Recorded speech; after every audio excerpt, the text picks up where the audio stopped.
Les sapins plantés sur la plage Kainda est de nos jours dans une urgence qui nécessite des solutions idoines. Selon un constat réalisé par votre rédaction ce mercredi 14 août 2024, sur ces lieux, les images sont dégoûtantes.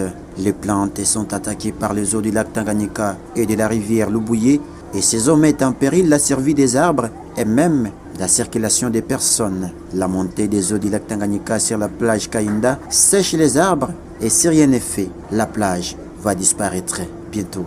Longtemps, la plage Kainda faisait la fierté de la ville de Kalemi, alors était souvent envahie tous les week-ends par plusieurs jeunes et visiteurs. Aujourd'hui, l'accessibilité est devenue un véritable calvaire.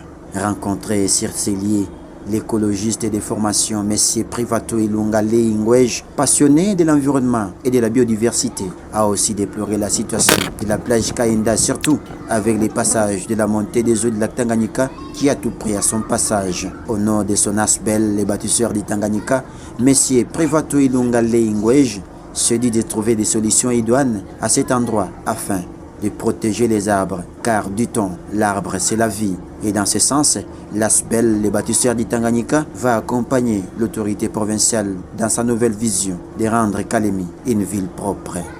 La première des choses, c'est un grand regret du fait que Tanganyika a puni légèrement ses enfants en inondant la ville.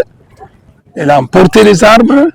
Et comme cela ne suffisait pas, il y a encore des eaux qui restent. Et ces eaux sont à la base du desséchage des arbres. Comme vous avez, si vous regardez devant Tcham là-bas, il y a beaucoup de cocotiers qui ont presque péri. Et maintenant ici, nous avons beaucoup de sapins qui sont sous eau. Si nous n'évacuons pas cette eau ici et que nous n'apportons pas de solution maintenant, nous risquons de perdre tous ces arbres. Comme vous savez que la vie, c'est l'eau. La vie, c'est l'arbre. L'arbre, c'est la vie. Un arbre protège 1000 personnes.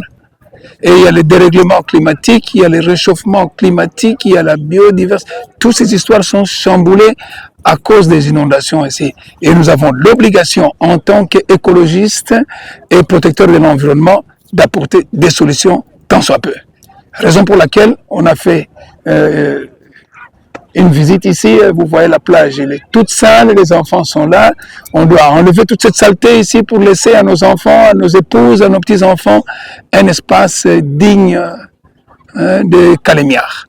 Ici, dès cet après-midi, nous allons commencer une opération de vidange, d'évacuation de ces eaux pour protéger ces arbres ici. La taille de ces arbres a coûté beaucoup d'argent à la province et à la République. On ne peut pas se permettre de négliger. Comme nous avons notre nouveau gouverneur, son Excellence Christian Kitunga Muteba, Magufuli, qui est là, nous mettons toutes les batteries ensemble sous son leadership et sa vision pour remettre les choses en place. Nous, de notre côté, c'est ça notre apport. Nous allons faire évacuer cette eau. Dès cet après-midi, on va ouvrir de grands canaux ici qui vont permettre que l'eau qui est ici descende vers le Tanganyika et on va sauver tous ces arbres ici. Il s'est de signaler que M. Privato Ilunga Leingwej et son asbel, les bâtisseurs du Tanganyika, ne jurent qu'à l'assainissement de la ville de Kalemi dans plusieurs coins, soit par les travaux des Salongo ou encore la plantation des arbres et fleurs.